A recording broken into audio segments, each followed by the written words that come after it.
আসসালামু আলাইকুম সবাইকে। আশা করি প্রত্যেকেই ভালো রয়েছো। অনির্বাণের অফিস থেকে কথা বলছিলাম। তোমরা অনেকেই জানতে চেয়েছিলে যে রেটিংয়ের অনলাইন ক্লাসের পাশাপাশি সশরীরে যে ক্লাস, সেটাতে স্টুডেন্ট কেমন বা কে কোন জেলা থেকে আসছে। তো এই বিষয়টা একটু ক্লিয়ার করে দিই। পাশাপাশি আমাদের এখানে যে সকল তোমাদের ইনস্ট্রাক্টর স্যাররা রয়েছেন তাদের সঙ্গে পরিচয় করে দিব। তোমরা সর্বপ্রথম দেখতে পাচ্ছ ডাইন সাইডে রয়েছে আমাদের মাস্টার অফিসার সুলাইমান সাহেব, তোমাদের দেলোয়ার স্যারও রয়েছে মাঝে। তো সবাই কথা বলবে, আমি একে একে যাই।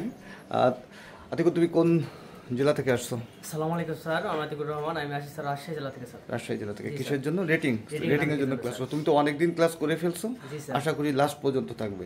ইনশাআল্লাহ স্যার, এরকম ডেডিকেটেড থাকলে খুব ভালো হয় বেশি দিনের জন্য। কোন জেলা থেকে আসছো? আসসালামু আলাইকুম স্যার, আমি আব্দুল আজিজ আলফি, আমি গাজীপুর জেলা থেকে এসেছি। গাজীপুর জেলা থেকে আসছো। পড়াশোনা কেমন অবস্থা এখানে? আলহামদুলিল্লাহ স্যার, অনেক ভালো। কতগুলো সাবজেক্টে ক্লাস না হচ্ছে রেটিংসের জন্য? তিনটা। গাইড যে বেরোচ্ছে এটা জানো? জি স্যার।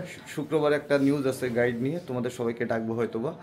তুমি কোথা থেকে আসছো? আসসালামু আলাইকুম স্যার, আমি চাঁদপুর থেকে আসছি রেটিংসের জন্য। জি স্যার। এটা বল কিসের জন্য আসছিস, সেটা তো বলবি। আচ্ছা, আসসালামু আলাইকুম স্যার, আমি নড়াইল থেকে আসছি রেটিং এর জন্য। আর দেশবাড়ি কোথায় তোমার? নড়াইল। নড়াইল থেকে আসছো। তোমার নাম? আসসালামু আলাইকুম স্যার, আমি খন্দকার রাওহান। দেশের বাড়ি কোথায়? আমার দেশের বাড়ি রংপুরে। রংপুরে। Thank you. স্যার, আমি শানুর রহমান, আমি রাজশাহী জেলা থেকে এসেছি। রাজশাহী থেকে। আগে একদিন কোশ্চেন করছিলাম যে রাজশাহী থেকে কিভাবে জানতি যে এখানে রেটিং এর ক্লাস হয়? কেউ পাঠাইছিল নাকি এমনি ইউটিউব বা ভিডিও দেখে আসছে? তুমি কোথা থেকে আসছো? স্যার আমার নাম আশিকুজ্জামান, আমি আসছি নোয়াখালী থেকে। নোয়াখালী থেকে। তোমার নোয়াখালীর অন্য ফ্রেন্ডদের নিয়ে আসো না কেন রেটিং এর জন্য? কারণ নোয়াখালী থেকে তো অনেক স্টুডেন্ট আসে আমাদের এখানে ক্লাস করার জন্য। আসসালামু আলাইকুম স্যার, আমি বাগেরহাট জেলা থেকে আসছি রেটিং এর জন্য। আমার এলাকার লোক। আচ্ছা, তুমি কি কল দিয়েছিলে আগে বাগেরহাট থেকে একবার, নাকি তুমি সরাসরি এসে ক্লাস করছো? সরাসরি এসে যোগাযোগ করছো। কারণ বাগেরহাটও মনে হয় তোমার মতো এরকম। তুমি জানি কোন ইনস্টিটিউটে পড়াশোনা করো? আমি site institute of management technology. হ্যাঁ, ওই ছেলেটাও খুলনার কোথায় জানি পড়াশোনা করে, বাগেরহাটের বাড়ি, আসতে চেয়েছিল। কেমন লাগছে অনির্বাণ তোমার কাছে? আলহামদুলিল্লাহ অনেক ভালো স্যার। কতটা আশাবাদী? ইনশাল্লাহ ভালো কিছু হবে। ইনশাআল্লাহ স্যার। আসসালামু আলাইকুম স্যার, আমি রাজ ইসলাম, গোপালগঞ্জ জেলা থেকে। সব আমার এলাকার লোক রেটিংসে আসছে, রেটিংসে খুলনার আশেপাশে সবাই। আসসালাম স্যার, আমি মোহাম্মদ দুলাল মিয়া, আমি গাইবান্ধা থেকে। আচ্ছা, এখন আমি সুলাইমান সাহেবের কাছে চলে যাবো। সুলাইমান সাহেব একটু সামনে আসেন। রেটিংয়ের হিউজ পরিমাণ স্টুডেন্ট চলে আসছে বিভিন্ন জেলা থেকে। আসলে এদের যে তিনটা সাবজেক্টে, এদের প্রোগ্রেস নিয়ে বলেন, বা আপনি কি কি করাচ্ছেন তাদেরকে সারাদিন এখানে অনির্বাণে, কয়টা সাবজেক্টের উপরে, বা আপনার ক্লাসের সিস্টেমটা কি, এগুলো একটু আমাকে বলেন। আমি স্যার এদেরকে গণিত করাচ্ছি স্যার, এর পাশাপাশি স্যার জিকে পড়াচ্ছি স্যার। আলহামদুলিল্লাহ সবাই গণিতে ভালো করছে এবং জিকেও ভালো করতেছে। আলহামদুলিল্লাহ আমি আশাবাদী আমাদের এখান থেকে ওরা ভালো কিছু করবে। Thank you so much. কি তোমরা আশাবাদী তো? এখন চলে যাচ্ছে তোমাদের দেলোয়ার স্যারের কাছে। দেলোয়ার, কতটা আশাবাদী এদেরকে নিয়ে? এদেরকে তুমি ম্যাক্সিমাম ক্লাসগুলো নিয়ে থাকো, এদের মুভমেন্ট সম্পর্কে জানো, এদের সাইকোলজি সম্পর্কে জানো, কতটা আশাবাদী? ধন্যবাদ। আসলে আমি এদের ইংলিশ এবং জিকেটা নিয়ে বেশি কাজ করে থাকি। যে সকল স্টুডেন্টগুলো বিশেষ করে জিকেতে দুর্বল থাকে এবং ইংলিশটা বুঝে পড়তে পারে না, বিভিন্ন সময় এদের পরীক্ষার যে ধরনটা আসে বিশেষ করে এমসিকিউ পদ্ধতিতে থাকে। তো চারটা প্রশ্নের চারটা যে উত্তর দেওয়া থাকে, চারটা উত্তরই প্রায় কাছাকাছি থাকে। এরা কিভাবে আইডেন্টিফাই করতে পারে দেখা মাত্রই, এই বিষয়গুলো নিয়ে আমি সব থেকে কাজ করে এদের যে কৌশলী দিকগুলো, এগুলো সবসময় জন্য বোঝানোর চেষ্টা করি। এবং যে সকল স্টুডেন্টগুলো বেশি দুর্বল তাদেরকে আবার আলাদা করে নিয়ে একটু বসার চেষ্টা করি যে কোন কোন জায়গায় বুঝছে না এবং কেন বুঝছে না, এই বিষয়গুলো ওদেরকে একটু সহজ করে দিই। এটা কি হয় তোমাদের এক্সট্রা বোঝাচ্ছে তো তোমাদের? বিশেষ করে হোস্টেলে যারা থাকে ওরা এই সুবিধাটা বেশি পায়, কারণ এরা সকালের ব্যাচ চলে যায়।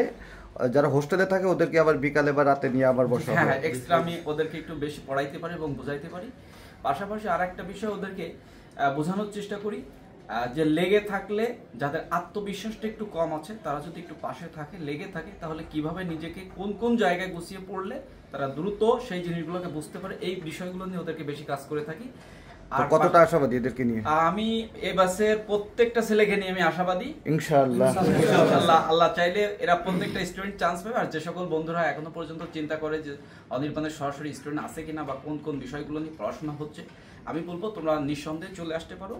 কারণ হচ্ছে তোমাদের একটা ভয় কাজ করে, সেটা হলো যে স্যার আমি দুর্বল স্টুডেন্ট, আমাকে হয়তো ব্যাচের ভিতরে গেলে আমি পারবো না বা আমাকে আলাদা পড়তে হবে, এই চিন্তা থেকে সম্পূর্ণ তোমরা দূরে থাকো। কারণ অনির্বাণ যারা পারে না তাদেরকে নিয়ে বেশি কাজ করে, কারণ যে পারে না তাকে যদি বোঝানো যায় তাহলে সবাই ইনশাল্লাহ পারবে। সামনে যারা আসতে চায়, কারণ সার্কুলার তো মেবি তোমার ঈদের পরপরই হয়ে যাবে, জুন মাসে সার্কুলারটা হয়ে যাবে। তো ওই লাস্ট মোমেন্টে কিন্তু অনেকেই চলে আসে, কিন্তু ওই সময়টা কিন্তু প্রস্তুতি নেওয়ার ক্ষেত্রে কিন্তু কম সময় পায়।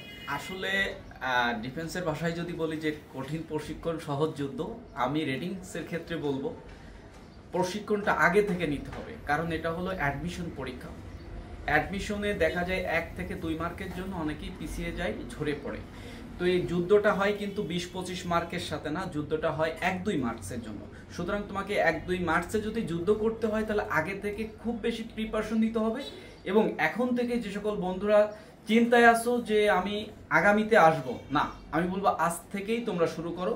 এবং তোমরা যদি গাইডলাইন নিতে চাও অনির্বাণে আগে থেকেই যোগাযোগ শুরু করো, কারণ তোমাদের জন্য একটা বিশেষ সুযোগ সুবিধা দিয়েছে। সেটা বলে রাখি যে 1 মাসের কোর্স ছিল সেটা কিন্তু পুরো ফ্রি করে দিয়েছে, অর্থাৎ পরীক্ষার আগ পর্যন্ত। সুতরাং তোমাদের একটা ভয় থাকে যে স্যার 1 মাস ক্লাস করলে হয়তো আমার টাকাটা শেষ হয়ে যাবে, পরবর্তীতে আমি আর প্রস্তুতিটা নিতে পারবো না। তাদের উদ্দেশ্যে বলি বন্ধুরা, এই ভয়টা তোমাদের এবছর পাওয়ার কোনো কারণ নাই, কারণ তোমাদের ডিউরেশনটা ফ্রি করে দিয়েছে। তো তোমরা যারা আসতে চাও নিঃসন্দেহে চলে আসতে পারো, কারণ সার্কুলেশন কিন্তু আসার পরে তোমরা যে চিন্তাটা করো যে আমি 2 মাস সময় পাবো, আসলে সময়টা পাবো না, 10 থেকে 12 দিন সময় থাকে। আসলে 10 থেকে 12 দিনে কিন্তু উপযুক্ত প্রস্তুতি নেওয়া সম্ভব না। সুতরাং তোমরা এখন থেকেই প্রস্তুতি নাও এবং চলে আসো। Thank you so much. আরও কিছু মজার সংবাদ বা গুড নিউজ দিয়ে শেষ করবো আর কি। তোমাদের গাইড কিন্তু অলমোস্ট রেডি, 1 সপ্তাহের ভিতরে মনে হয় আমরা হাতেই পেয়ে যাবো, এমন একটা অবস্থা। মানে অলমোস্ট সব কিছু আমরা ভালো। আর আমরা হচ্ছে এটা বাইরে পারচেস করছিলাম না, বাট এত পরিমাণ মেসেজ আসে গাইডের জন্য মানে পেজে, মনে হচ্ছে বাইরেও পারচেস করা লাগবে, কারণ অনেকেই থাকে যে গাইডটা নিতে চাই, এটাও করব। পাশাপাশি আর রেটিংয়ের জন্য এবছর যে কাজটা করছি আমরা, শুধুমাত্র রিটেন পার্ট না, এখানে যারা বিশেষ করে হোস্টেলে তো ম্যাক্সিমামই থাকে, এখানে যারা সবাই হোস্টেলেই থাকে বেশিরভাগ, তো এদের জন্য আমরা আলাদা দেখছো তো, তোমাদের অনেক মেরিন ইঞ্জিনিয়ার স্যাররা রয়েছে, তোমাদের ভাইবার জন্য আলাদা ব্যবস্থা, বা সুইমিং বা ফিল্ডে গিয়েছিলেন না মাঝে?